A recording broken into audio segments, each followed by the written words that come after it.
como eu disse para vocês, a Drica entende muito dessa parte de direitos autorais, de monetização, toda essa cadeia que os artistas percorrem, desde quando eles decidem lançar o som até a hora que eles realmente ganham dinheiro com isso.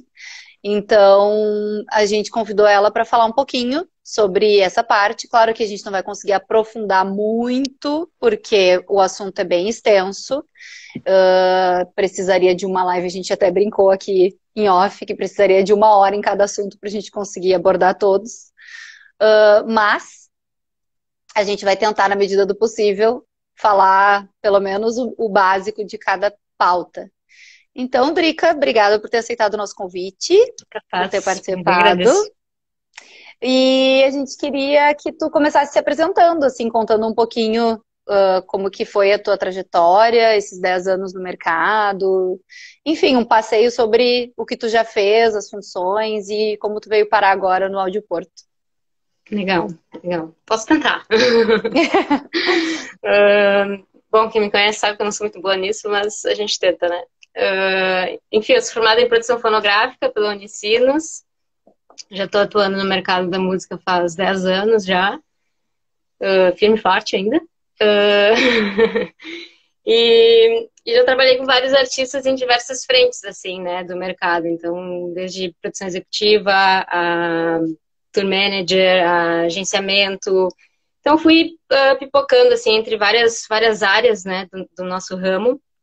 E isso possibilitou uma visão macro aí do setor, que é bem favorável, né? Então, já trabalhei com comunidade ninjitsu, ainda trabalho com eles, Klaus e Vanessa agora, né, juntos da Audioporto. Então, a minha trajetória na Audioporto, ela começou lá em 2016, né, quando a seção o braço de editora e de gravadora na empresa foram abertos. E eu entrei e a gente deu esse início. Daí lá em 2018 eu saí. E agora, em maio de 2020, eu tive minha retomada na empresa. E a gente está aí tocando a velocidade da luz. São muitos projetos, está muito bacana. A gente está com... Acho que 2020 já está sendo muito bom. 2021, né? Sem cenários pandêmicos vai ser melhor ainda. Então, oremos. Estou atuando ali hoje na parte de label e publishing management, né? Que é a parte de selo e editora. Eu já ia pedir, a primeira coisa era para tu explicar um pouquinho o que tu faz, assim, porque esse nome, ele é uma tradição, né? A gente adotou o título que não foi criado aqui no Brasil, então como que ele é aplicado, assim, na prática? O que significa esse título dessa função que tu executa? Tá. Ela é bem ampla, né? Se a gente fosse tentar comparar com algum cargo, né, do Brasil, por exemplo, se assemelha bastante a uma produção executiva, né, só que voltado para a parte de gestão de obras e fonogramas e tudo que envolve esse ecossistema dentro da editora e da gravadora, né. Então, ela é uma produção executiva, até me amplia um pouco na produção executiva dos projetos ali, né, dos lançamentos, mas o Thiago que está aqui acaba assumindo muito, muito, muito mais do que eu nessa parte e manda muito bem. Então... Ai, meu Deus. Eu não consigo, como Aline. se estivesse falando com uma criança de 5 anos. Tá, assim, bom, obras e fonogramas. Querem falar de diferença de obra e fonograma já? Então, sim, por favor. Pronto, olha, beleza. Tá, a obra, né? Vou falar como se eu estivesse falando para músicos, perfeito? Show? Vocês criam uma criação intelectual, né? Essa ideia que se tem da música, então pode ser tanto lítere quanto lítere musical, né? Letra e melodia. E tu tem aquela concepção daquela ideia. E quando tu faz, aquela ideia é o que a gente chama de obra, né? Antes mesmo da gente colocar ela em qualquer tipo de suporte. Então, quando tu passa do âmbito de somente criação, né, intelectual e armazenamento cerebral, e passa a fazer uma fixação dessa obra em um suporte físico, é o que a gente chama de fonograma, né? Suporte físico é nada mais nada menos que uma gravação sonora, né, dessa criação intelectual. Então, adoro citar Garotas de Ipanema como exemplo. Só existe uma Garota de Ipanema de Tom Jobim e Vinícius de Moraes, né? Só existe uma criação específica destes autores chamada Garotas de Ipanema. Porém, existem zilhões de versões aí no mercado de Garotas de Ipanema, com vários intérpretes e várias pessoas envolvidas, né? Então, cada uma dessas gravações daquela criação intelectual daqueles compositores é um fonograma novo.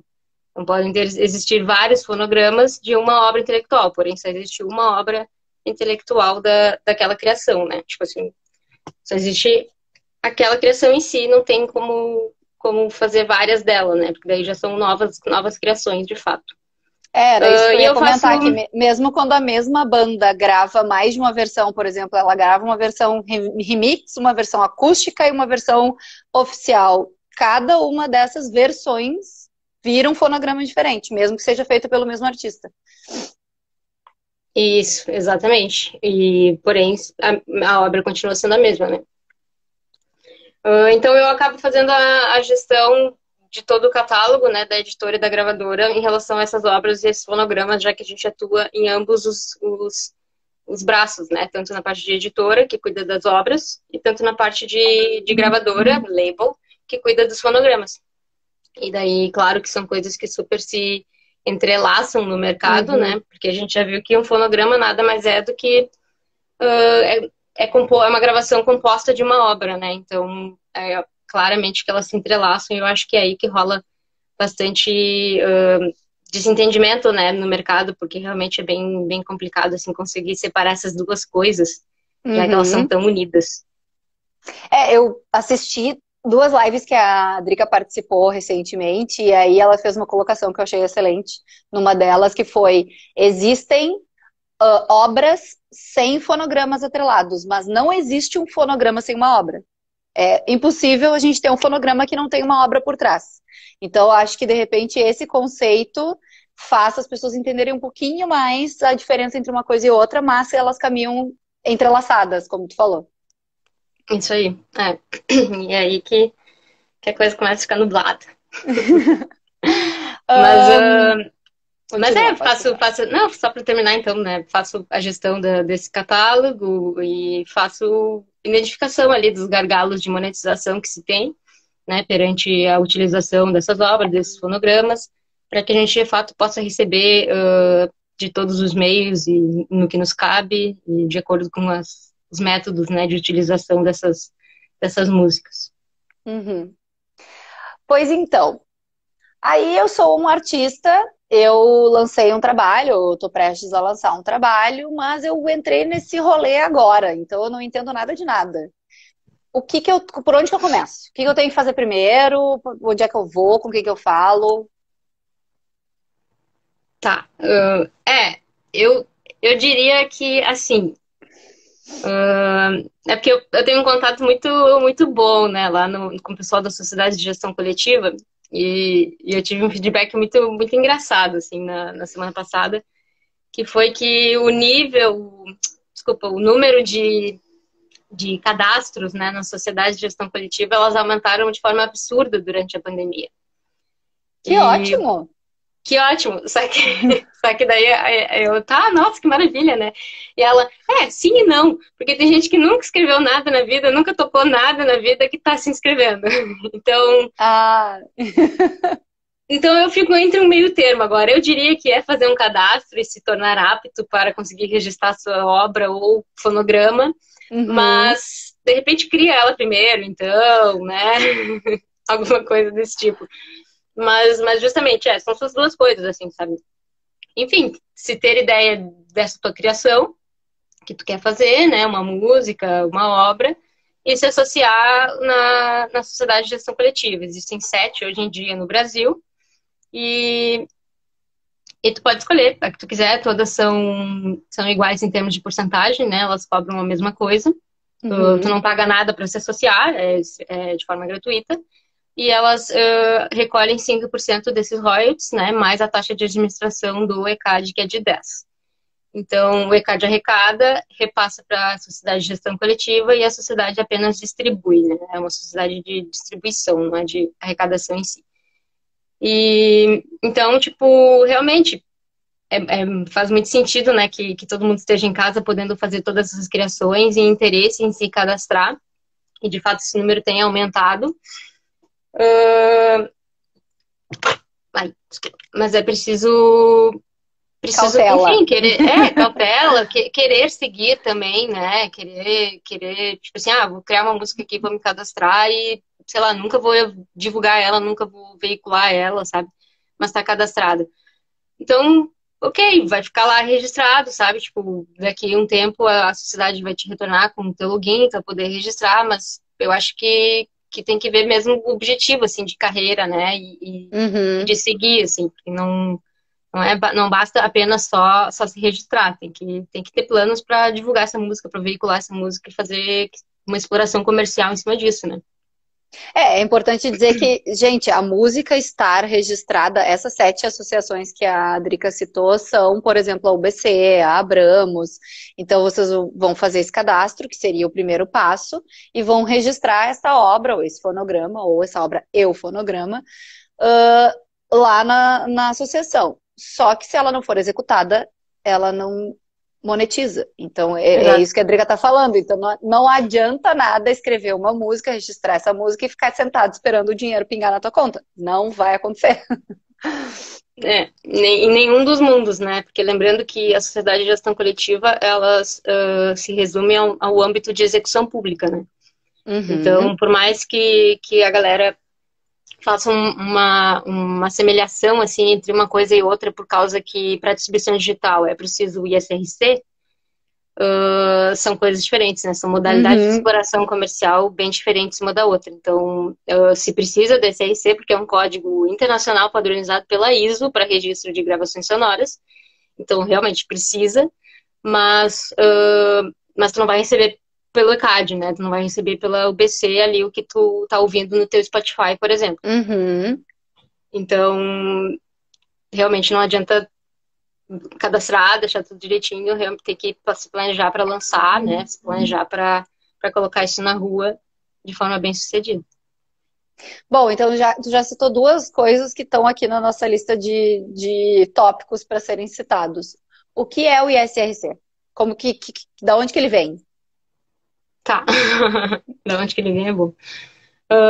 Bom, é um código super antigo já. Antes ele se chamava GRA, né? GRA. E daí se migrou para o tal do ISRC. E ele é padronizado pela ISO, uma agência, né, de reconhecimento internacional, e que pôde unificar esses códigos no planeta inteiro. Agora ele vem unificando o ISWC também, que é o registro da obra, né? Sim, eu até É, anotei aqui, que é uma notícia nova, que agora vai centralizar tudo na CISAC, né? Para eles poderem centralizar a criação do ISWC e ele ficar igual, ou pelo menos mais próximo do que é o ISRC hoje em dia, né? sim. Ele estava ficando um pouco de lado, realmente, né? Ficando um pouco para trás, assim, do avanço que se teve com o ISRC. Mas, enfim, é uma sigla chamada para International Standard Recording Code. E é o código que a gente usa para qualquer gravação fonográfica no mundo inteiro, né? Então, é um código para troca de metadados entre todos os setores pertinentes que precisam se trocar esses dados para Uhum. monetização, para conferência de informações, para aferição de quais músicas que estão sendo utilizadas ou não. E é justamente através desse código que se recebe, né? Através da execução pública, pela parte que é do fonograma em si, né? Então, é o CPF da música. É o CPF É da assim que eu gravação. defino para os É. artistas, que é o CPF do fonograma que vocês vão registrar, vão cadastrar lá. Isso aí, só que o CPF é nosso, né? E a gente tem muito de só nosso. O Uhum. fonograma, ele é um CPF um pouquinho maior, assim, que vai englobando vários CPFzinhos no meio. Então, tipo Aham. assim, é um CPF daquela gravação que tem a Amanda envolvida, que tem eu envolvida, que tem o fulaninho de tal envolvido. Então, é realmente ali onde vai constar todo mundo que participou relacionado aos direitos conexos, né? Agora ela me pergunta, direitos conexos? Eu vou dando as Exatamente. deixas, eu vou dando as deixas. Né? É que uma Então, coisa vai levando a outra, é exato, inevitável. exato. Então, né, todo mundo que está ali atrelado aos direitos conexos, que na execução pública são produtor fonográfico, intérpretes, e músicos executantes. Então, é dividido ali na cadeia, né, é bem especificada essa parte, que é de 41,7% para os produtores, 41,7% para os intérpretes e 16,66% aí para os músicos executantes e ou derivados dessa cadeia, né, arranjadores, produtores musicais. Então, vai ficar listado ali todo mundo que está participando disso para que todo mundo possa receber de forma justa, né? Mas lembrando que a pessoa pode estar listada ali, mas ela tem que estar cadastrada para poder receber, né? Então, tipo, o músico executante que tocou lá e que, eu não vou me cadastrar nisso aí, ele não vai receber, e vai ficar ali retido por 5 anos, depois vai virar do Roberto Carlos, do sei lá de quem que tá no topo da cadeia. Anitta. Da Anitta, por aí vai, entendeu? É importante dizer, gente, que assim, ó, não são só os compositores que precisam fazer esse cadastro nas associações. Todo mundo que produz de alguma forma música, no mundo ideal, deveria estar cadastrado. Então, por exemplo, eu toco violão, eu não componho e eu não canto, eu não faço parte de uma banda, eu faço freela, eu vou lá e gravo fonogramas com bandas, eu vou para dentro do estúdio e eu gravo, é disso que eu vivo. Eu sou músico executante. Então, eu preciso ter esse cadastro em uma das associações para que quando aquela banda, aquele artista for registrar, ou for cadastrar o fonograma, ele me coloque lá, para eu poder receber também, porque eu tenho esse direito. Então, não é só quem compõe, não é só quem canta que precisa se cadastrar, é todo mundo que faz parte desse ciclo, dessa cadeia que grava uma música, que produz a música, como a Drica falou. Os produtores fonográficos, os arranjadores, todo mundo tem que estar cadastrado para receber. Senão, não tem mágica, né? Ninguém vai bater na sua porta. Mas é complicado isso, né? Porque eu já vi gente reclamando que, enfim, nunca ganhou um tostão na música, mas eles perguntam, você tá cadastrado? Tá com um cadastro ativo, né? Legal. Tá cuidando disso? Tá aonde o dinheiro está? Não estou. Bom, então realmente não fica difícil, né? Não tem como receber dessa forma. E é super simples. É um cadastro. Eu conheço 2 das principais associações, o sistema deles, mas eu acredito que as 7 devem ser muito semelhantes. Tu vai fazer esse cadastro, vai enviar a documentação que eles solicitam, vai enviar os teus dados bancários e a maioria delas só deposita o teu dinheiro de acordo com o calendário de pagamentos do ECAD. Então, assim, é muito simples, gente. Não é um bicho de 7 cabeças. Só que, não, é como a Drica disse, ninguém vai bater na tua porta. Tem que prestar atenção nessa parte. Eu tenho um colega, que eu não vou dar nome aos bois, que a gente vive insistindo para ele, né? Inclusive, uma das pessoas da Sociedade de Gestão Coletiva fica tipo assim, cara, eu super quero te pagar, mas dá pra tu te cadastrar, por favor? Porque senão eu não tenho como. Então... Será que tu poderia, por gentileza? Ele vai sacar aqui pra ele, mas enfim. Tem um comentário, e tem uma galera que tem uma grana boa retida e não sabe. Sim, porque daí o que acontece? Digamos que eu canto e a Drica gravou o violão da minha música. Minha gata tá tentando comer o fone e eu tô brigando com ela. Eu vi que ela tá passeando por aí. Tá. E aí eu gravei uma música, fui lá, cadastrei meu fonograma, tudo lindo, coloquei o nome da Drica como músico executante. Só que a Drica não tem cadastro. Então vai ficar lá, como ela disse, retido por 5 anos a grana da Drica, de todos os artistas que ela gravou, guardadinha lá na associação. Só que se a Drica nunca se registrar, nunca se cadastrar nesses... Tem uma diferença entre cadastro e registro, e eu tenho uma dificuldade grande em usar a palavra certa, tu já percebeu, né? É cadastro. Vai no cadastro. Vai no cadastro. É cadastro, mas eu tenho uma dificuldade. E aí, se ela não se cadastrar nesse período de 5 anos, essa grana volta para aquela rubrica, que eu não sei se é válido a gente entrar no mérito, mas enfim. E aí, o meu dinheiro vai ser dividido entre a galera que tá lá, entendeu? Eu nunca vou receber, porque eu não fiz o cadastro. Então... realmente existe essa parte da cadeia que tem mais deficiência nessa questão de se cadastrar na sociedade de gestão coletiva, que é os músicos executantes, mas que isso vem de fato, uma desinformação de mercado, mas também um costume pelo modelo de de remuneração através do buyout, né? Então, vem aqui que eu te dou 300 pila, tu toca o teu violão e beleza, obrigado, sabe? Só que, tipo, ele acaba esquecendo que ele vai estar envolvido nessa gravação, nesse registro, né? E a cada vez que essa música tocar em execução pública, ele receberia também, né? Então ele acaba esquecendo dessa parte da cadeia, mas realmente é uma das que mais esquece, assim, sabe? É difícil intérprete não estar cadastrado, produtor nem se fala, porque senão tu não registra, entendeu? Exato. Então acaba sendo que é uma das que ainda esquece, mas que é uma das poucas, né? Mas o arranjador também, eu acho, né? Que é mais... deve ter uma falha também nessa parte. Não sei se... Porque existe essas nomenclaturas na hora que vai fazer o cadastro. Teve mais um comentário aqui sobre um ponto importante, que é... Outra coisa que eu vejo muito é a galera que faz o ISRC para lançar, mas nunca registra, que no caso é cadastra, as obras. Porque acha que é a mesma coisa. Normalmente, o sistema exige que tu vincule aquele SRC a um ISWC, a uma obra. Eu não sei se todos são assim. Não. É que assim, antigamente, a gente nem tinha um sistema online, né? A gente tinha o SIRS, que era o sistema do SRC offline.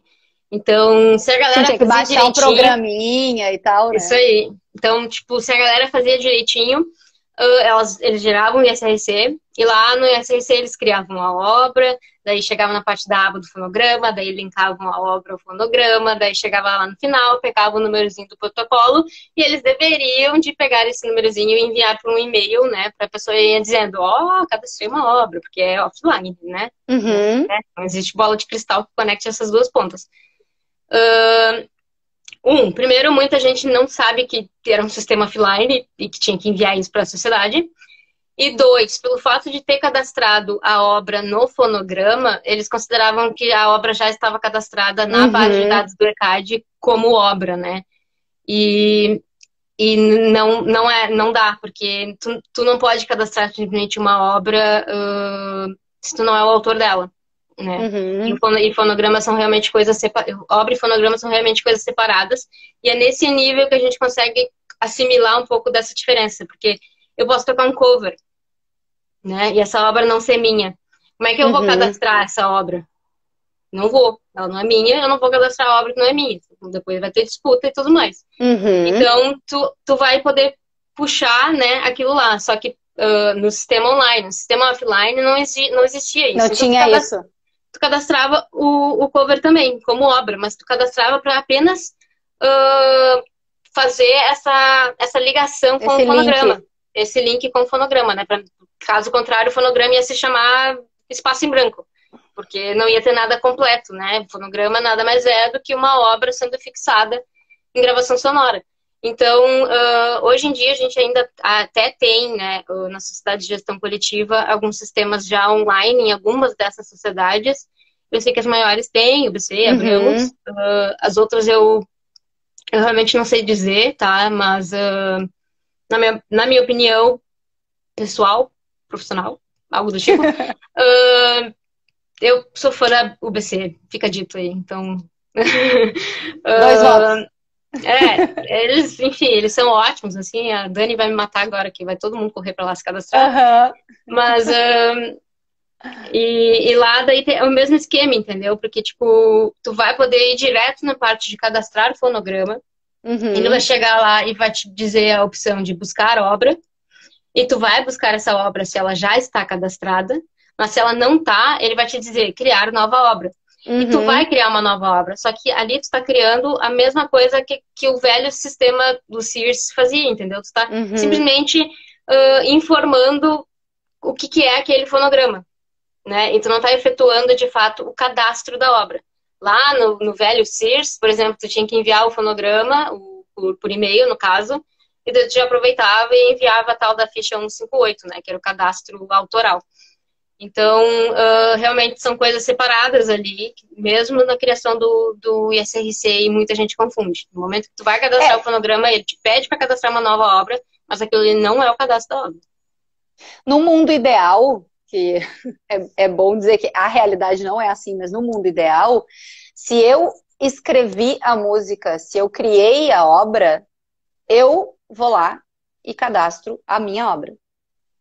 Quando a pessoa, outra pessoa, que pode ser eu mesma, a minha própria banda, ou não, no caso de outra pessoa e outra banda estar gravando essa minha composição, essa outra pessoa que fez lá, criou um fonograma que vai registrar, que vai cadastrar o ISRC, aí ela vai vincular na minha obra que já está cadastrada. Então, esse é o mundo ideal. Só que, como a Drica disse, às vezes a gente vai cadastrar uma versão cover, por exemplo, de uma música, e aí quando a gente faz essa pesquisa de obra, ela não aparece. Eu já tive por muito tempo nós fizemos aqui o cadastro dessas músicas, dos ISRCs de alguns artistas que a gente tinha, alguns a gente ainda tem. E quando eu fiz a pesquisa da obra, eu não encontrei. E aí a gente usava o sistema da UBC, eu entrei em contato com eles, falei com a Dani, inclusive, e a Dani disse, não, mas ele não é interligado. Então, se o compositor cadastrou a obra dele em outra associação que não a UBC, tu não vai encontrar. E eu achei isso um absurdo, porque eu achei que era um sistema único. Porque imagina, aí... É o sistema DECAD, né? O sistema DECAD é um sistema único, tá? Mas é que... como dizer isso? Não importa. Por exemplo, tipo assim, se a obra é tua, tá?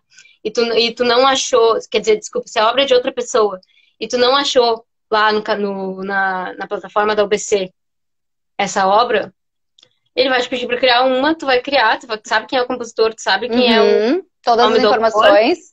Tu vai criar, e daí o próprio match ali do ECAD vai fazer software, ele faz a ligação, entendeu? Porque essa obra não é tua, então não cabe tu cadastrar. Se o autor resolveu ser, sei lá, budista e não quer saber de dinheiro e não quis cadastrar, é a escolha dele, tá ligado? Sim, essa foi a orientação que eu recebi, que aí então a gente faz esse cadastro, que eles chamam de cadastro por referência, é quando tu cria essa obra, tu, que está cadastrando o ISRC, o fonograma, cria essa obra vinculada ao ISRC com as informações, óbvio, do compositor e tudo, e aí lá no sistema do ECAD eles vão conseguir identificar mesmo que a obra tenha sido originalmente cadastrada em outra associação. Então, assim, não tem problema. Mas eu fiquei muito surpresa, porque eu imaginei que esse banco de dados das obras, ele era todo interligado, então não importasse onde o compositor tivesse cadastrado a obra dele, em qualquer uma das sociedades ela poderia ser encontrada, né? E não. Só que Weber, ou Weber, deve ser Weber, como ficam esses percentuais de pagamentos dos colaboradores em relação à execução das plataformas? A gente já vai chegar lá. Calma. Essa é uma das pautas aqui, dos nossos itens que a gente vai falar.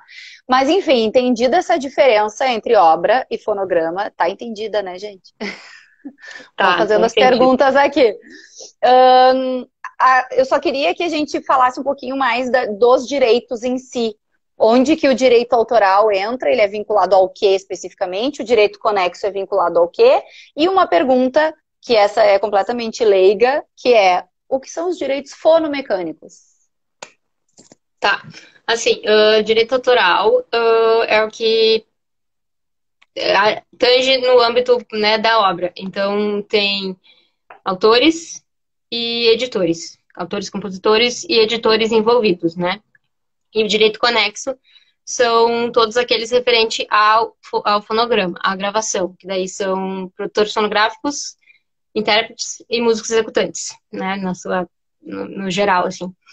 E é bem essa separação, né? Direito autoral é referente à obra sempre, e o direito conexo é referente ao fonograma. Esses dias eu tava conversando com uma banda que eu trabalho e tal, e ela teve uma dúvida muito, muito pertinente, assim, sabe? Que eu fiquei tipo, poxa, que legal, não tinha pensado que isso podia ser uma dúvida, assim, deste modo, sabe? E que eu apresentei um contrato para elas e tava tipo assim, direito autoral relacionado aos conexos, né, e tudo mais. Ela, mas só um pouquinho, como assim? É autoral ou é conexo? E daí tá tudo no mesmo bolo, né? A gente tá falando de direito autoral no Brasil. São autores do fonograma, né? titulares daquele fonograma e titulares daquela obra. Então é tudo no mesmo bolo, né? A lei vê tudo como... Porque conexo vem de vizinho, né? É um apêndice do direito autoral, porque é realmente um produto derivado daquela obra. Né? Um Sim, porque o fonograma, não existe intérprete do fonograma sem fonograma, obra. ele não deixa de ser autor. Só que ele está caracterizado em outro rolê ali, que é o conexo.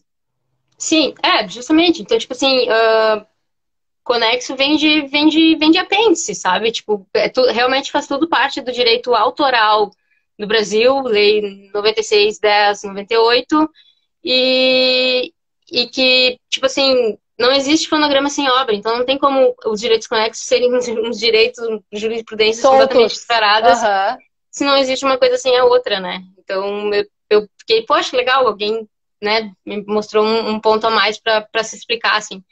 Mas essas são as maiores diferenças, assim, sabe, no que tange direito autoral e o direito conexo. Apesar de estar tudo no mesmo bolo, a gente faz essa Uhum. separação de titularidade ali, de nome, para conseguir operar no mercado mesmo, né? E qual era a outra pergunta? O fonomecânico. Ah, o fonomecânico. Fonomecânico, vamos lá, fonomecânico. Assim, gente, fonomecânico é direito de reprodução, tá? Direito de cópia. Ele vem lá da época que a gente fazia CDzinho físico, distribuía nas lojinhas do Carrefour, nas estantezinhas das Na Americanas, Multissom. na Multissom, tá? E que todo mundo fica mais pensando assim na parte de gravação, né? Tipo assim, então eu vou ter o CD do Michel Teló lá na estantezinha do Carrefour, né? Só que o Michel Teló, ele, na maioria das vezes, ele é só intérprete, né? Ele não é compositor. E o direito de fonomecânico é pelo direito de reprodução, né? Pelo direito de cópia dessas obras. Então, a gente vai ter esses direitos envolvidos sempre que uma obra for, não vou dizer copiada, Reproduzida. for reproduzida, né? Em reprodução, não é reprodução de dar play, né? É reprodução Aham. de... E, Mas vale só então, para as cópias físicas? não, direito de cópia. Por isso que hoje em dia a gente fala muito de direito fonomecânico no digital, né? Que é Uhum. justamente isso. A gente começou com uma cadeia lá em anos 2000, né? Com o Napster chegando com a pirataria Uhum. e nos mostrou que todo mundo é louco por conteúdo livre. E, e daí veio o Spotify, que na verdade já existia desde 1900 e alguma coisa, e que veio identificando esse gargalo no mercado, e lá em 2006, eu acho 2007, alguma coisa assim, começou a implementar esse modelo de negócios, e lá em 2012, que é o que a gente chama de virada do digital, né, que o sistema literalmente pegou. Então, Uhum. só que ele veio meio que ignorando essa parte da cadeia autoral, né, veio só focando na parte da gravação em si. Então, por exemplo, quando tu distribui a música, né, de forma independente, não vou nem entrar no âmbito major e tudo Não, mais. não. Mas de forma independente, por exemplo, então tu vai lá e sobe na tua agregadora, na tua distribuidora, e quando tu veiculou isso, teve alguns streams, tu vai ver que ali naquele painel mesmo da tua distribuidora, da tua agregadora, pingou alguns pilas, né? Esse direito é só referente ao fonograma. Aquela receita que tu obteve é só referente ao fonograma, né? Então, tu como intérprete e produtor fonográfico vai receber aquilo, ou se tu tiver um selo, né, uma gravadora, alguma coisa assim, a tua gravadora vai receber e então te repassar de acordo com o contrato que foi celebrado entre vocês, né? E, e até um certo momento, assim, desse negócio, desse modelo de negócio chamado streaming, a cadeia autoral foi ignorada, né? Então, obviamente que as editoras e os compositores e intérpretes, na medida que a coisa foi crescendo, eles foram tentando se reposicionar nesse mercado. Tem uma amiga que diz que o direito autoral vem sempre a rebote, né, da tecnologia, a reboque da tecnologia, e é isso aí, tipo, vai vir o novo negócio, o novo player, alguma coisa assim, e daí que os compositores e editores vão ir de atrás para tentar reaver, né? Uhum. Sim, Então, na base, eles nunca estão inclusos. Sempre tem que é, correr atrás para solicitar pô, isso aqui também é meu. exato, ao contrário do streaming, da execução pública, né, que é uma modalidade de exploração comercial que valoriza muito a parte autoral, né, 2/3 da receita Uhum. são para a parte autoral. E quanto ao streaming, daí foi destinado ali que 12%, né, dessa receita iria para a parte autoral. Daí, então, vou tentar resumir, né, até então a gente tem 100%, desses Gente, 100%, peguem um papel e uma caneta. Tu vai falar vamos agora do lá, streaming ou do vou, ECAD? Do não, do streaming. streaming? Tá, então tá. A pessoa foi lá, entrou lá no painel da One RPM, que é o mais conhecido, CD Baby, que são os distribuidores. Para quem tá Sim. muito perdido nisso, tem um vídeo no nosso YouTube, tá? Foi lá, enviou a musiquinha pingou no Spotify, lindo, maravilhoso. Ela foi ouvida algumas vezes, muitas vezes, e Muitas. apareceu uma grana. Tá, aí a gente entra nas porcentagens. Dessa grana é o que a Drica vai explicar agora, do streaming, tá? Vai, Vai. vai. Tá, assim, são 100%, né, da receita que pingou lá nas plataformas digitais. Eu vou só fazer um adendo que cada plataforma é uma plataforma, tá? Mas, em geral, essa é a fórmula.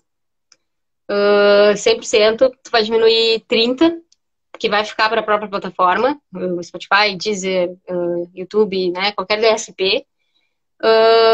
Desses 58, daí 58 vai para a parte conexa, né, fonográfica, que vai para aquele painel da tua agregadora, que tu Ou fez seja, o vocês não upload. estão nem sabendo desses 30% que ficou para DSP lá, que ficou para o Spotify, Sim, tá? O dinheiro que cai lá já no sai painel de de lá. vocês da One já é só esses 58 que a Drica tá falando.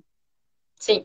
E daí, daqueles 58 que chegou ali no painel do ano é referente ao fonograma em si, e nos sobra 12 que é referente à parte autoral daquela música que está sendo executada. Desses 12, aí outra parte complicada da cadeia, O né? Que BO.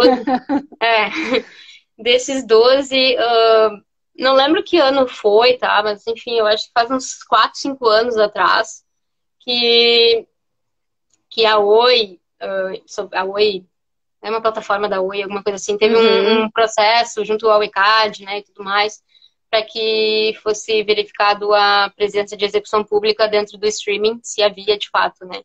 E foi decretado lá que sim, que havia, né, no âmbito do direito autoral, primariamente, que era o caso daquele processo, né.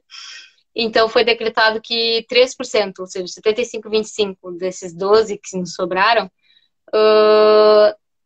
25%, 3%, vai para o ECAD a título de execução pública dessa parte autoral, tá? Dessas obras. Esses 9% que sobraram, eles são a parte fonomecânica das obras, o direito de reprodução, o direito de cópia dessas obras, né, envolvidas nessas gravações. E que devem ser pagos a editoras e aos compositores. Só que quem é compositor direto, quem é autor direto, não consegue ter acesso a essa receita se não for representado por uma editora que esteja cadastrada na UBEM ou que possua sua própria editora, né, para daí se cadastrar em Abramos Digital, Socimpro Uhum. Digital, que são coisas diferentes da área de execução pública, são CNPJs diferentes, são empresas diferentes, voltado para modalidades de negócio diferente. Então, e tem algumas outras modalidades também que é possível, que daí entra na parte agregadora, que é aqueles OneRPM Pro Publishing, né, e Uhum. coisas Tem a CD assim. Baby Pro também. Isso, que daí isso é para recolher esses 9%, tá? Então, acaba, né, enfim, quantos que eles pegam lá para recolher 9? Para vocês entenderem, a galera que envia a música independente, ou seja, vocês mesmos fizeram o envio de vocês, vocês não têm uma gravadora por trás, não têm editora por trás, vocês são sozinhos neste rolê musical, esses 9% vocês nunca vão receber.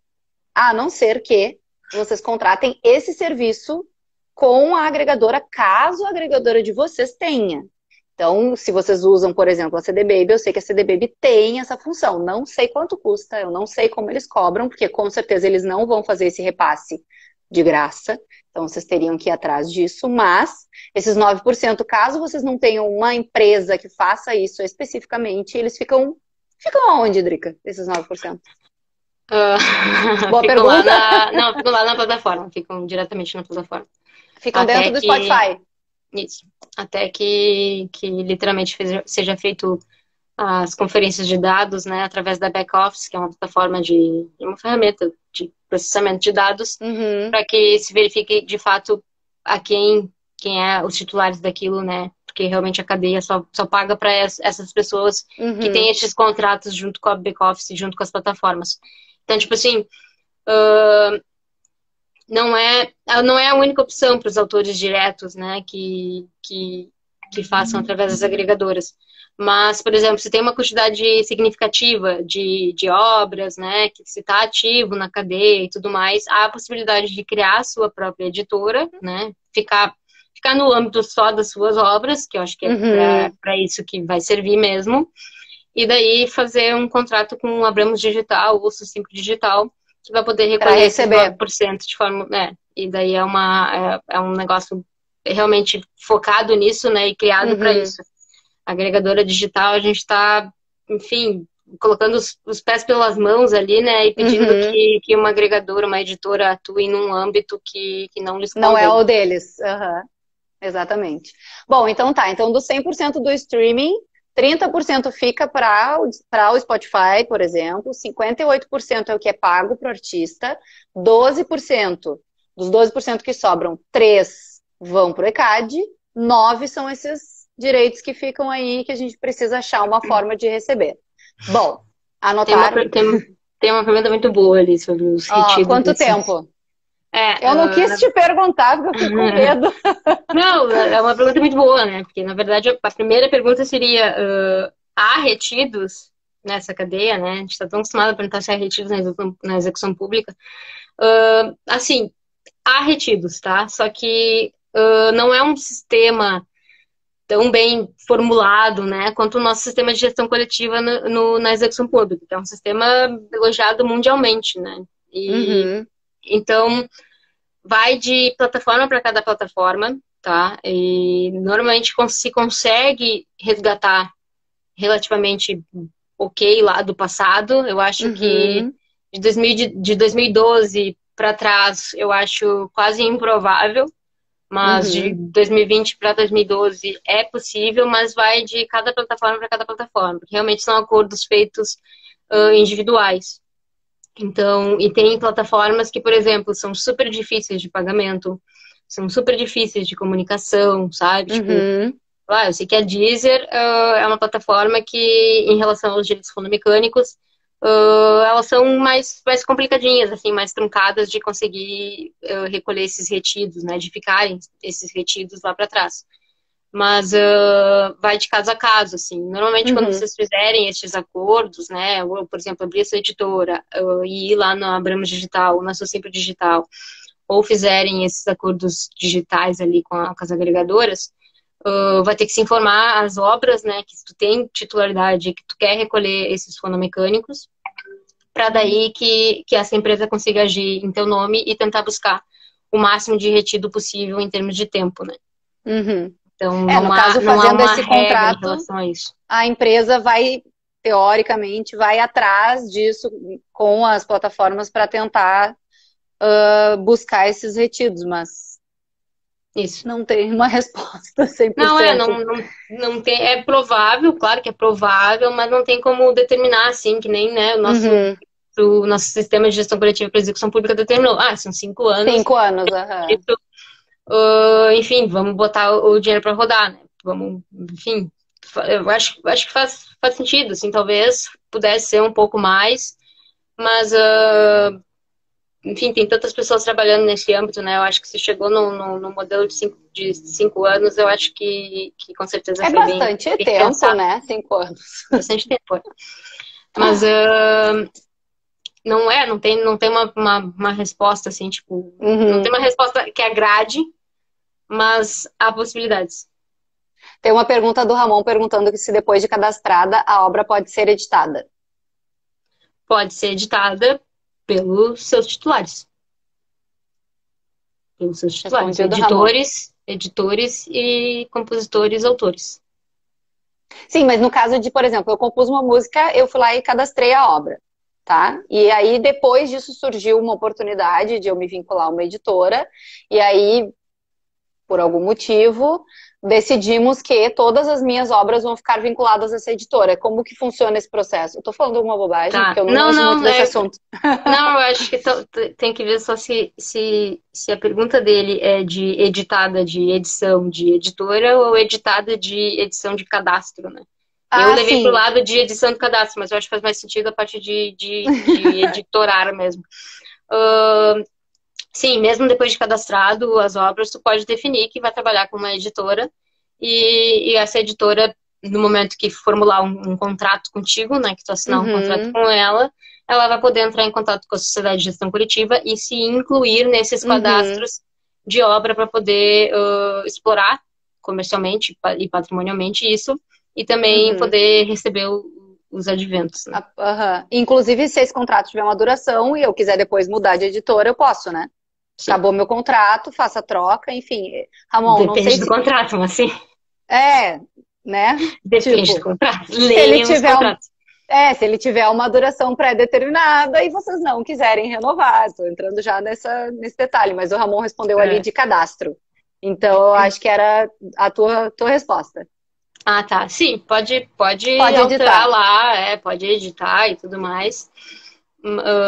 Mas não tem muito que se vai editar, né? Porque, tipo assim, quem é o autor daquela obra? Qual é o nome da obra e quem é o autor? Porque A não ser vai que tu tenha editar alguém esquecido mais. de incluir o nome de alguém, ou sei lá. É, Mas enfim, esqueceu o nome cada de um autor, mas. associação, acho que a associação talvez tenha um sisteminha próprio para fazer essa edição, pode ser que seja online, simples ou não. Então acho que teria que entrar em contato com a associação que a música está cadastrada. Olha o O Thiago. Thiago tocando pilha.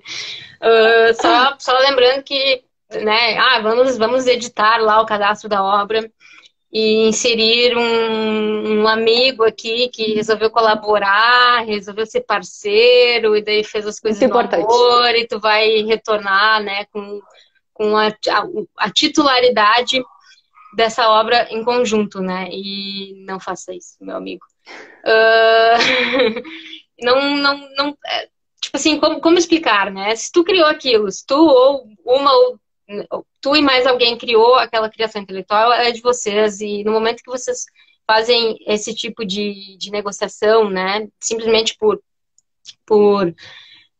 moeda de troca, né, da nossa cadeia no fora, assim, que nem Uhum. galera de estúdio que pega moeda de troca em produtor fonográfico do ISRC, sabe? Tipo, vocês estão nesses dois âmbitos. Galera que não tem nada a ver, que fica como produtor fonográfico só para receber, porque não recebeu naquele ato, daquela prestação de serviço, né? Ou os autores que, de algum modo, tu quer homenagear, tu quer contemplar, tu quer agradecer, mas que, de fato, eles não construíram aquela obra, eles não criaram aquela obra, eles não é aconselhável que eles estejam envolvidos, porque no momento que se faz isso, está entregando a titularidade, está Uhum. assumindo e declarando que a titularidade dessas duas coisas são dessas pessoas também. Então, a Sim, obra, tu não está importa quais são dizendo as que... razões que tu tinha perante a lei, essas pessoas têm tanto direito quanto tu. Então, tem Exato, uma e história que eu acho que é a Dani que conta, inclusive. Gente, a Dani que a gente tá falando, ela trabalha na UBC, tá? Eu não sei qual é o cargo dela, é gerente mas geral da é filial do Rio Grande do gerente. Sul. Então, acho que é a Dani que conta essa história. Que teve uma situação de um artista que queria registrar a música e ele queria colocar lá, registrar a obra, e ele queria colocar lá na obra o nome dele e o nome da mãe dele. E Cadastrar. aí, cadastrar. Me corrige todas as vezes, eu juro que eu Eu tento. acho que eu falo registrar também várias vezes, mete a pena. Vamos explicar para as pessoas por que que não é registrar. Por Tá, quê, assim. Drica? Porque registro de propriedade intelectual, hoje em dia, se baseia muito naquela situação que a gente tem com a Biblioteca Nacional, né? Daí, isso sim é um registro de obra intelectual, né? Eu estou registrando essa obra em um órgão que vai armazenar isso para que num futuro, se haja uma disputa, tu possa ir lá na biblioteca, pegar esse registro e dizer, ó, foi em 1998, no dia tal, com essa partitura aqui. É Isso tipo não a é certidão de obrigatório. nascimento. Não chega nem nisso, né? São termos técnicos mesmo, né? Registro se remete muito a essa parte de propriedade intelectual, né? De se apropriar dessa propriedade intelectual. E cadastro é literalmente um cadastro, né? A gente vai ali, preenche um formulário, faz esse cadastro e recebe o códigozinho de retorno desse cadastro, que é o ISRC e o ISWC.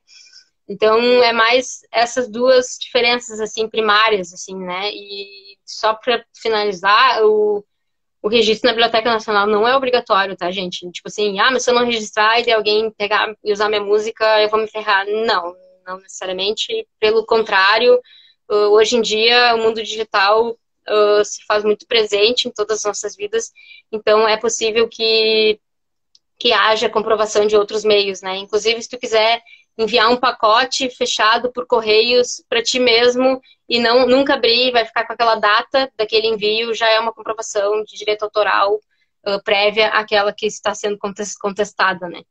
Então, ou seja, vocês não precisam sair dessa live e ir correndo para a biblioteca, tá? Não é uma coisa necessária.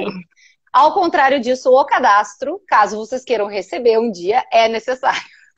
Mas para concluir a história da Dani, que daí o cara queria cadastrar aquela obra com o nome da mãe, porque foi inspirado na mãe dele a letra, uma coisa assim.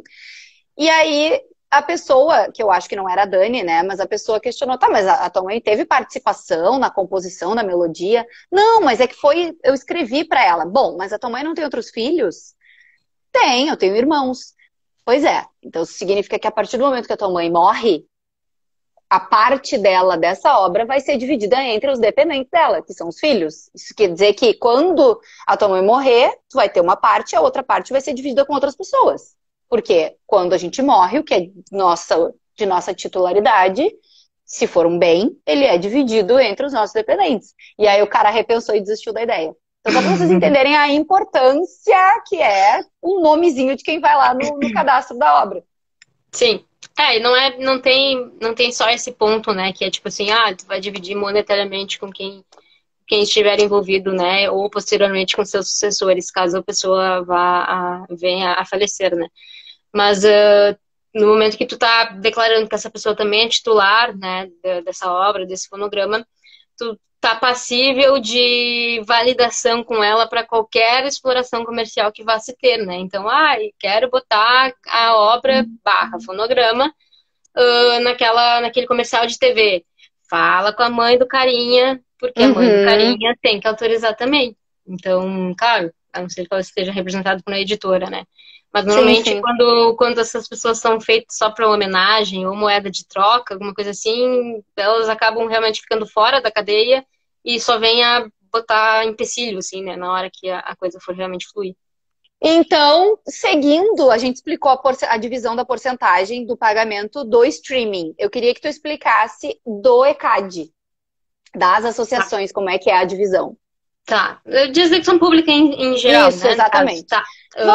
Vamos voltar uma casinha. Defina a execução pública, que a gente já falou isso várias vezes aqui. Tá.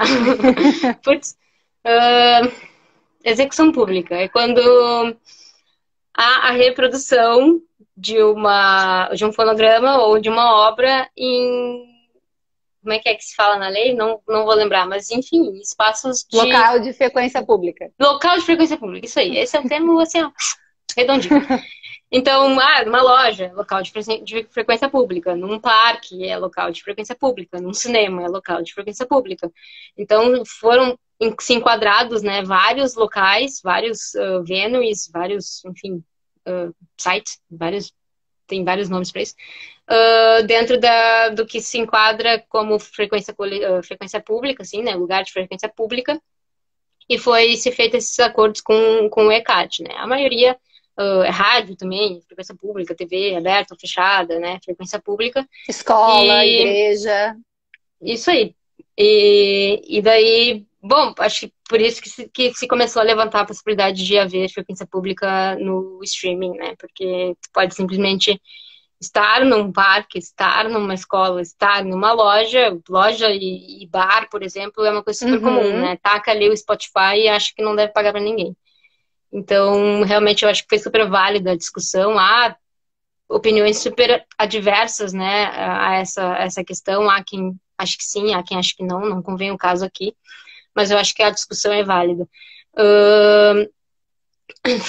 Enfim, lugar de frequência de execução pública é isso, entendeu? Se enquadra em lugares de frequência pública coletiva aí, que nem a Amanda falou. E a divisão dessas porcentagens é o seguinte: a gente tem um terço da receita, né, de execução pública, vai para a parte conexa, lembrando, produtor fonográfico, intérprete, músicos executantes, e 2/3 dessa receita vai para a parte autoral, tá? Editoras, compositores e autores. Quando um fonograma é executado, porque um fonograma tem a obra e a gravação, né? O direito autoral e o direito conexo.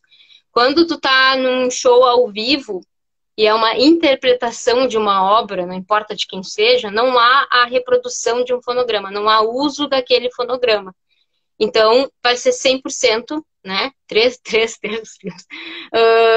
para a parte autoral. Vai ser 100% da receita para a parte autoral. Não há divisão daí para a parte conexa. Gente, no site do ECAD, que é super completo, tem uma coisa que eles chamam de rubricas. Lá aparece exatamente o que está enquadrado em qual rubrica, como que eles pagam cada uma delas, porque como a Drica falou, show está em uma rubrica, bares está em outra rubrica, loja, barbearia, sei lá o que mais está em outra. Cada uma tem um tipo diferente de cobrança, de arrecadação, e uma data diferente de pagamento, porque o calendário tem datas diferentes para cada uma dessas rubricas. Então, leiam. Entre no site do ECAD, que é bem informativo, bem fácil, e para vocês entenderem melhor essa parte, porque ela é bem complexa, assim, de datas, de qual rubrica, cada coisa está em qual rubrica, enfim. Mas o resumo é isso que a Drica falou. Tem os dois tipos. E só se certificar realmente o calendário de pagamentos, né? A gente falou, tá, da divisão dos dois pagamentos, do streaming e do ECAD. E aí, como que as pessoas recebem? Eu acho que é o que já teve perguntas sobre isso, foi uma das principais perguntas que eu recebi, porque a gente, na divulgação, a gente dizia que era do direito autoral à monetização, que era um assunto que eu também já tinha prometido falar num vídeo do YouTube. Então, acho que a gente pode ir para essa parte. Acho que separa, de repente, o ECAD e depois o streaming, ou ao contrário, tu que sabe. Mas como que as pessoas fazem para receber efetivamente esse dinheiro? Uma parte a gente já falou, na verdade. Tá. Pois é. Não sei até que ponto que eu repito aí. Mas, tipo assim, para receber é aquela questão que a gente já falou, né? Para receber a parte da execução pública, tem que estar cadastrado nas sociedades. E as questões do streaming é aquela divisão entre autoral e parte fonográfica, né? Que a parte fonográfica tu vem através do próprio distribuidor, da própria agregadora, e vai para gravadora, se tiver, ou vai direto para ti, intérprete. E essa é a parte que você diz, então os músicos executantes não recebem no streaming. É isso aí. Não existe direito conexo a título de execução pública no streaming. Né? Para essa modalidade de exploração, não existe direitos conexos no streaming. É literalmente direito de reprodução daquela música, né? Direito de cópia. Então, por isso que o que chega ali, né, na plataforma nunca passou pelo ECAD. Então, assim, quando vocês fizerem essa associação, seja a OBC, seja a Abramos, enfim, qualquer uma das 7 que vocês escolham, vocês vão alinhar com essa associação a forma de pagamento deles, que em geral é enviar os dados bancários e, de acordo com o calendário de pagamentos, vocês vão receber em conta os direitos autorais, de acordo com a execução pública. Achei que a pergunta era mais complicada que isso. Era literalmente como você recebe. Não, eram literalmente, porque Fale como se estivesse explicando para uma pessoa de 5 anos. A Aline acabou de Tá. entrar, e aí eu tô aqui explicando como se fosse uma pessoa de 5 anos. Então, é Não, então literalmente. tá. Então vamos lá. Execução pública tu tem como. Tem umas 3 opções básicas ali, que é ir na sociedade e retirar teu cheque, super Nossa século. Senhora. É, Século nem vi. XVIII? É. A outra é tu enviar os dados bancários, né? Acho que eles pedem uma cópia do extrato bancário, alguma coisa assim, para certificar que aquela é a conta mesmo, tem que estar na tua titularidade, obviamente. Uhum, E daí tu vai receber tu ali, pingando no teu extrato bancário, né? Na tua conta bancária, o que vem de execução pública ali. A parte do digital, né? Enfim, vou me ater à parte do fonograma, que eu acho que é o que é mais comum, assim, de acontecer. uhum. Que são Que 58%. Exato, tá? Daí esse 58 menos a taxa da agregadora, né? Que ficou acertado por vocês. Uhum, Daí, essas agregadoras, normalmente, essas agregadoras self-service, assim, né? Esses modelos mais voltados para a massa em si, né? De atendimento global, assim, e uhum, rápido. Normalmente elas utilizam esses sistemas de transferência bancária, né? Esses aplicativos de processamento bancário aí, tipo o PayPal, o Payoneer. uhum. Então, a OneRPM eu sei que usa o PayPal, A CD então Baby também. também. Então, ali tu vai receber, sei lá, R$ 10. Daí, daqueles R$ 10, tu vai solicitar o saque, né? Através da plataforma da OneRPM.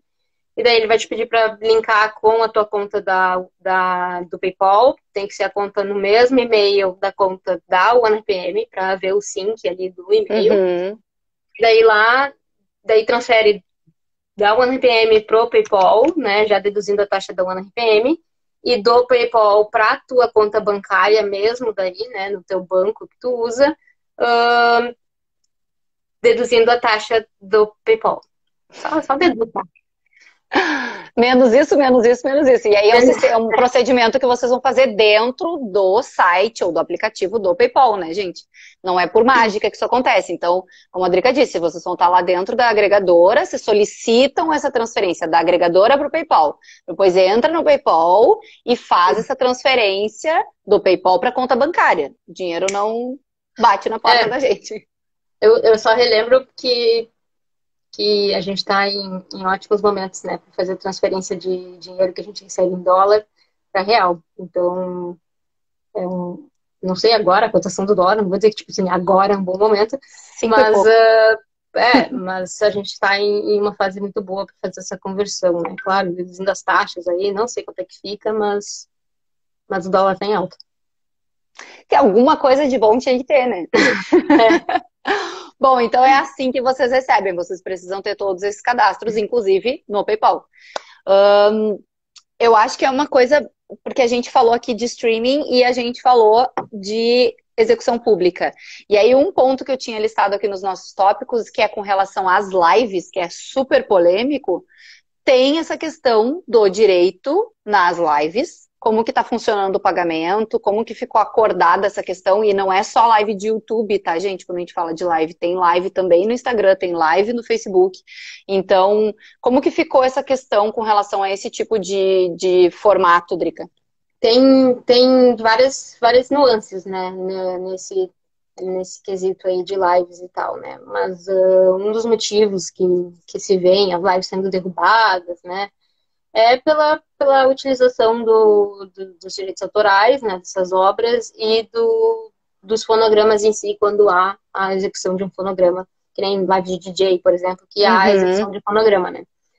Mas, mas ela se torna mais complicada quando há o armazenamento disso, né? Quando passa a ser um direito de reprodução dessa live, que é quando tu grava.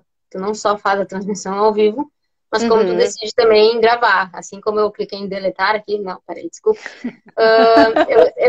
Eu salvei, né? Eu gravei, eu armazenei para daí então divulgar depois. Uhum. E é aí que entra as complicações, né, das coisas, porque daí realmente passa a se fazer necessária as autorizações perante aos autores, para caso tu esteja interpretando aquela obra, e se faz necessária a autorização dos autores e dos detentores dos direitos do fonograma, caso tu esteja utilizando o fonograma em si, né? Que nem DJ, por exemplo. DJs, aham. DJ live de DJ é barbatinha pra cair. Sim, porque eles executam apenas músicas de outras pessoas full time, né? Então, tu eleva a chance de ser derrubada a tua live, inclusive enquanto ela tá no ar, porque se for uma música muito conhecida, tem esse grande problema, né? Mas o que eu tenho que fazer se eu quiser fazer? Eu sou uma banda ou um DJ e eu quero fazer uma live e eu não quero ter problemas. Qual é o caminho? O que eu tenho que fazer? Tá. Bom, daí depende se tu vai querer armazenar, né? Ou se tu não vai querer armazenar a live. Mas se for só a transmissão, pode fazer tranquilamente, entendeu? Tipo, se não for rolar fonograma, né? Se não for fazer uso do fonograma, se for uma interpretação, um show mesmo. Se eu sou a banda. Uhum. Se tu é a banda e vai executar as músicas, tocar as músicas, né? Não tem problema, faz tua live, assim como a gente já fazia antes ali no YouTube. E tranquilo, vai fazer a transmissão e a princípio vai ficar tudo certo. Porque se enquadra como um show ao vivo também, entendeu? Tipo, é a mesma coisa que show ao vivo, tocando obra, executando obra, banda tocando obra. E quando tu vai armazenar isso, daí tu precisa de entrar em contato com as editoras, né? Pra pedir uma autorização para distribuição disso. Daí depende de onde tu vai querer colocar também. Daí vai ter que especificar para a editora se quer só no YouTube, se quer no YouTube, nas plataformas digitais, né? Então vai ter que pedir autorização para a editora. E daí, se vai executar o fonograma, né? Reproduzir o fonograma, tem que entrar em contato com os detentores desse fonograma também. Mas o que eu ia falar é que depende também se a live tem patrocínio, né? Que daí se enquadra naquela questão dos shows ao vivo, né? Que a gente tinha fisicamente, patrocinado também, que já existia esse tipo de cobrança. Então, as lives, apesar de todo o bafafá, né? Entre o BEM, ECAD e tudo mais, as lives apenas estão se enquadrando ali, né, no mesmo campo dos shows, que eu acho que é o que mais se aproxima. Então, se há patrocínio, daí é necessário entrar em contato com o ECAD para pagamento do ECAD da taxa. E em alguns casos entrar em contato com a UBEM também para pagamento da UBEM, mas daí depende se a obra que está executada está com a UBEM, senão não há necessidade de pagar. Então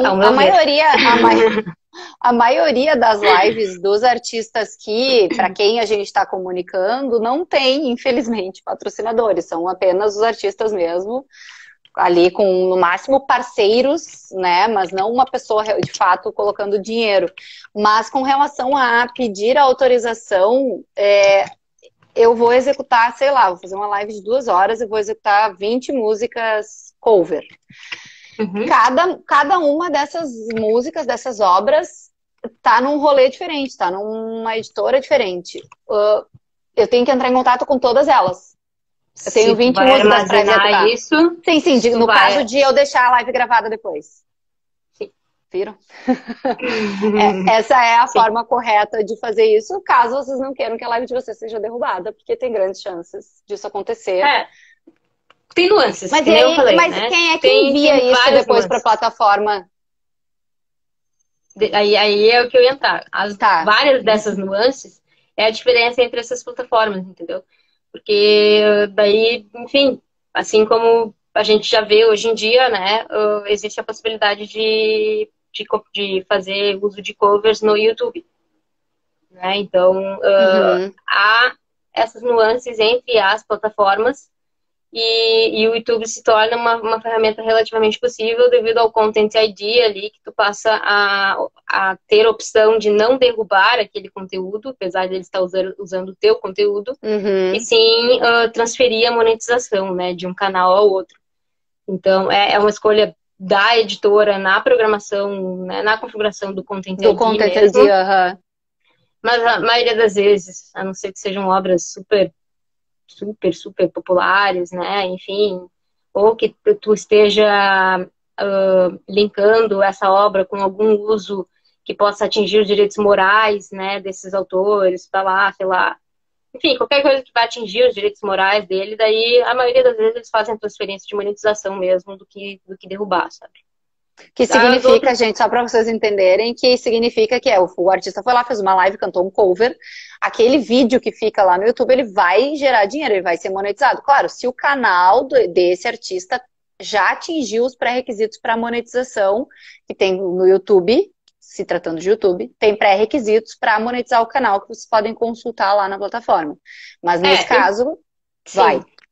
Não, é que essa monetização do YouTube ela é feita em duas partes, né? Ela é uma plataforma voltada para veiculação de vídeo, né? Ela primariamente foi criada para o vídeo, daí eles se fragaram que um produto audiovisual é feito com áudio. Música! Olha que mágico! com música, com trilha, com qualquer tipo de gravação sonora, né? E não visual. Então, eles começaram a sofrer uma pressão ao longo do tempo para começar a valorizar essa cadeia também. E essa monetização do canal que é feita ali, que você tem que atingir os requisitos e tudo mais, é uma monetização mais voltada para o conteúdo de vídeo que tu tá divulgando, né? Que tu tá veiculando. Então, tipo assim, para os artistas independentes que querem receber através dos plays do YouTube também, mas eles não possuem um canal monetizado, é possível receber através da agregadora no momento que tu faz a distribuição digital desse fonograma também. Então, dá até, provavelmente alguns vão ver que há uns resquícios ali do YouTube, né? E daí eu dou a dica de que nunca poste o vídeo antes de distribuir digitalmente a música, né? Porque daí isso não tem retroativo. Aparece algumas agregadoras, como a CD Baby, envia uma notificação pro canal quando ele publica um vídeo com uma música distribuída pela CD Baby. Ela é tipo reivindicando os direitos da música daquele vídeo. E tipo, se foi tu que distribuiu a música na CD Baby, foi tu que publicou o vídeo, tá tudo certo. Ela só tá avisando que vai pegar aquele dinheiro do vídeo e te pagar via CD Baby.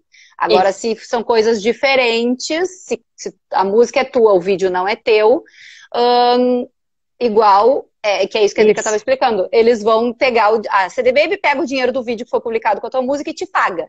Então, nesse caso, teoricamente, não tem problema. Mas isso a gente está falando de YouTube, né? De YouTube e de distribuição digital nas outras plataformas também, né? Mas daí para tu chegar no âmbito de distribuição digital das outras plataformas, eu não aconselho subir sem autorização da editora. Então, eu só daria esse conselho. Precisa de autorização dos titulares do direito autoral. Daí, e com relação às lives, sim. E com relação às lives no Facebook, por exemplo. Ou aqui no Insta. Aí é outro mistério.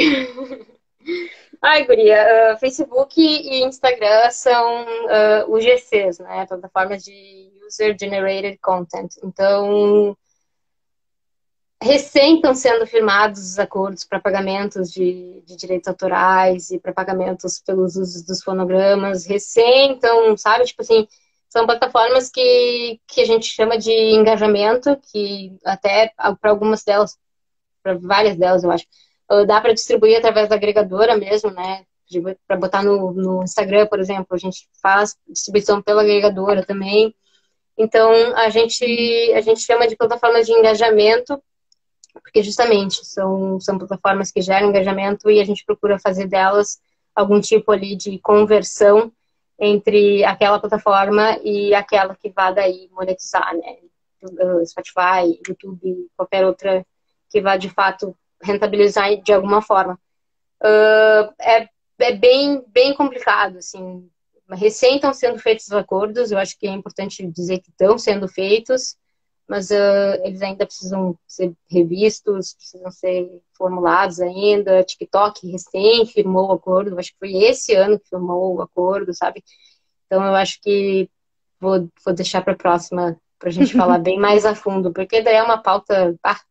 Sim, essa pauta das lives é bem extensa, né, pra gente falar. Bom, acho que a gente já ocupou suficiente do teu tempo, a gente já conseguiu também falar um pouquinho de cada coisa, fazer esse passeio que a gente pretendia fazer, explicar como que funcionava o processo, desde o envio da música ou o cadastro até a parte que a galera recebe. Eu queria saber se tu tem dicas para deixar para o pessoal, assim, o que que tu diria para bandas que estão começando, ou que já estão há algum tempo na estrada, mas ainda não fizeram esses passos? Quais são as dicas que tu dá para esse pessoal? Tá. Bom, são vários níveis, né, de artistas aí, só nessa tua fala, mas, ai, galera, eu acho que, tipo assim, uma dica mais valiosa, assim, é que precisa ter planejamento, sabe? Porque as coisas precisam começar a fazer sentido. Eu acho que surgiu uma necessidade enorme, assim, da gente passar a conseguir se monetizar, né? Se rentabilizar através desses ativos na área da música. Então, valorizar mais o seu produto em si, né? A sua criação e realmente entender que aquilo é, é um produto e ele precisa ser comercializado, né? E toda boa comercialização envolve planejamento, envolve marketing, envolve promoção, envolve estudo. Eu acho que tem que estudar a área que tu está atuando, sabe? Porque não tem como tu só se ater à execução artística, né? Só se ater àquilo realmente que tu faz. Ah, não, eu só toco violão. Porque por mais que tu não vá executar as outras áreas, por mais que tu entenda que a gente vive numa cadeia e que é super importante a função de todos nós aqui, né, num ecossistema, e que tu quer colaborar com essas pessoas, eu acho que entender do teu ramo e qual a real função de todas aquelas pessoas que tu precisa facilita o trabalho de todo mundo e só tende a agregar, sabe? Porque a pior coisa que tu tem é artista contestando o teu papel ali e tu querendo dar dinheiro pro cara. Poxa! Então, eu acho que estudo e planejamento é a minha dica principal. Então tá, eu quero te agradecer muito por ter topado, por ter feito toda essa função para a gente conseguir dar seguimento na live, que no início, para quem não estava, a gente teve um problema de conexão, e aí no fim a gente acabou fazendo a live aqui do Insta da Drica. Te agradecer muito por ter topado participar, por ter trazido essa aula, né? Porque eu não posso chamar de outra coisa. Capaz. Eu vou deixar os vídeos, gente, no nosso canal, porque agora, como os vídeos foram do Instagram da Drica, eu não consigo publicar eles completos no IGTV, porque tem um limite de tempo, mas ela tá publicando no IGTV dela, eu vou salvar os vídeos, vou colocar lá no nosso... Tu para. Vou colocar lá no nosso YouTube e também no nosso podcast. Quem curte ouvir por podcast, a gente tem um podcast do projeto. E vai estar tudo lá para vocês ouvirem. Quero agradecer de novo a Lollipop, que a gente tem um patrocinador de lookinhos, Drica. E é isso. Obrigada pelo teu tempo, que eu sei que é super corrido. Parabéns por todo esse trabalho que tu faz e por ter dividido isso com a gente. Capaz, eu que agradeço o convite. Adorei essa troca. Então tá, gente. Obrigada por todo mundo que assistiu, mandou perguntas. O resto dos vídeos estão no nosso IGTV, no YouTube, no podcast. Procurem lá e assistam. Um beijo. Super aconselho olharem os outros vídeos aí, as outras lives. Obrigada. Beijo a todos, galera. Valeu!